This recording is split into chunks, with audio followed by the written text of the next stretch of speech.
Welcome and hi everyone. We are from Group 6. We'll be presenting to you about Divergence Theorem. Before we start presenting our topic, let me introduce ourselves. This group consists of 4 people, namely ANISA BALQIS, TUAN FARHANIM, AINA ADLINA, and FAYYADHAH NAZURAH. Let's move to introduction of Divergence Theorem.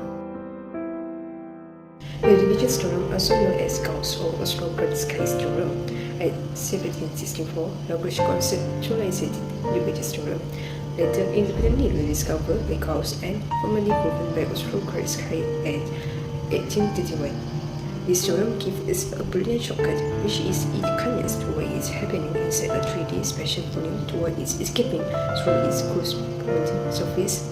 Essentially, it stated that the total expression of a fluid inside a region perfectly equals the total net flux escaping out through its boundary.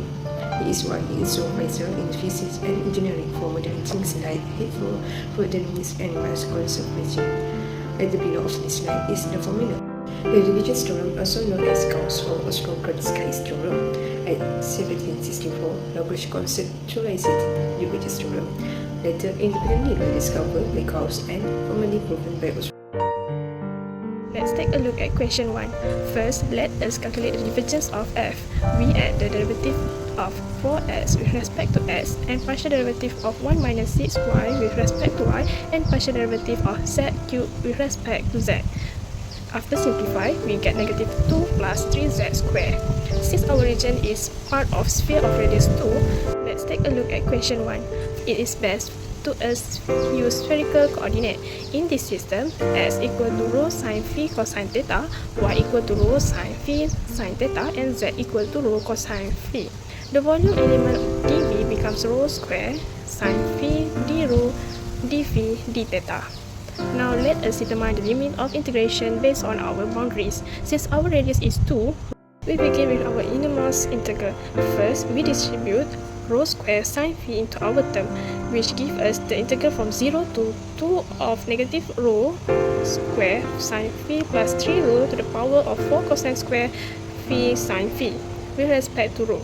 Integrating this with respect to rho, so the result of our first integration is negative 16 over 3 sin phi plus 96 over 5 cosine square phi sin phi. We begin with our innermost integral.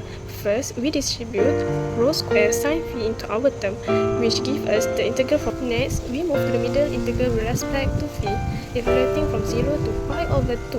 We can split this into 2 separate parts. For the first part, the integral of negative 16 over 3 sin phi with respect to phi is 16 over 3 cosine phi. So we get 16 over 3 times 0 minus 16 over 3 times 1, which equals negative 16 over 3. Next, we move to the middle integral with respect to phi, evaluating from 0 to pi over 2.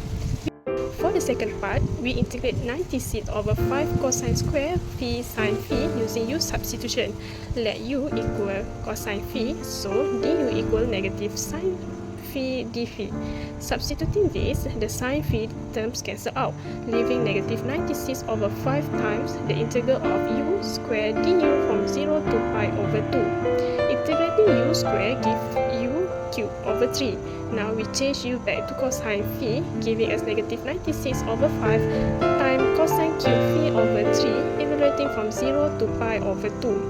Finally, after use the limit, we get 32 over 5. For the second part, we integrate 96 over 5 cosine square phi sin phi using u substitution. Let u equal cosine phi, so du equal. Combining both parts, we add negative 16 over 3 and 32 over 5, we get 16 over 15. Finally, we perform the outermost integration with respect to theta from negative pi over 2 to 0. We take our constant 16 over 15 and integrate it to get 16 over 15 theta. After evaluating the limit, we get 8 over 15 pi. Therefore, the final value of the surface integral is 8 over 15 pi. Combining both parts, we add negative 16 over 3 and 32 over 5, we get 16 over 15. Finally, Of the presentation, I'll walk you through how we utilize Maple to computationally verify our solutions for both questions using the divergence theorem. Okay, now we proceed to the question 1. So for the question 1, we use MAPL to verify our triple integral in spherical coordinates. So first, we define our vector components, which is P, Q and R MAPL, calculated the divergence as 3z squared minus 2. To switch to spherical coordinates, we substitute the z equal to r cos phi and multiply the expressions by the spherical Jacobian, which is r squared sin phi. So, we split the resulting expressions into two terms, which is part A and part B, to keep the integration clean. So, we integrate both parts through our limits, which is r from 0 to 2, phi from 0 to pi over 2, and theta from negative pi over 2 to 0. In the final line, we added both parts together to get our exact total of 8 over 15. Okay, next I will present question 2. In this question, we are required to use the divergence theorem to evaluate the surface integral of the vector field f over the closed surface S. The vector field is given as f equal open bracket 4x minus z square close bracket I plus open bracket x plus 3z close bracket j plus open bracket 6 minus z close bracket k. The surface S is the boundary of the solid cylinder with equation x squared plus y squared equal to 36. The cylinder is bounded by the plane z equal negative 2 and z equal to 3. The equation also states that both the top and bottom surface are included, so S is a closed surface. Since the surface is closed, we can apply divergence theorem. This theorem allows us to convert the surface integral into triple integral over the volume enclosed by the cylinder, making the calculation much simpler. First, determine the dimension of the cylinder. From the equation x squared plus y squared equal to 36, we can convert it into cylindrical coordinates. This becomes r squared equal to 36, which means the radius of the cylinder is 6. Next, we calculate the divergence of the vector field. The divergence is obtained by adding the partial derivative of the first component with respect to x, the second component with respect to y, and the third component with respect to z. The partial derivative of 4x minus z squared with respect to x is 4. The partial derivative of x plus 3z with respect to y is 0 because there is no y term. The partial derivative of 6 minus z with respect to z is negative 1. Therefore, the divergence of f is 4 plus 0 minus 1, which means 3. The volume element in cylindrical coordinate is r dz dr d theta. First, we integrate it with respect to z. This gives 5r because 3 minus negative 2 equal to 5. Next, we integrate with respect to r, which gives 90. Finally, we integrate with respect to theta from 0 to 2 pi. After evaluating the integral, we obtain the final answer, which is 540 pi.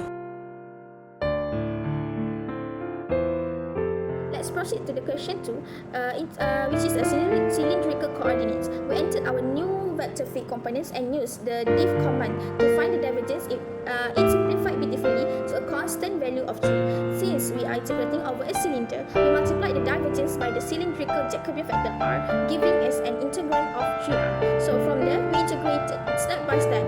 First, with respect to r from 0 to 6, then theta from 0 to 2 pi, and finally z from negative 2 to 3. MAPL gives us a final answer of 550 pi, perfectly validating our manual calculation. For conclusion, we successfully apply the divergence theorem to evaluate surface integrals by converting them into triple integrals, making the calculations simpler and more systematic. The manual solutions were also verified using MAPL, and the matching results confirming their final answer. Overall, this topic highlights the importance of the divergence theorem in the calculus and its practical applications in fields such as physics and engineering.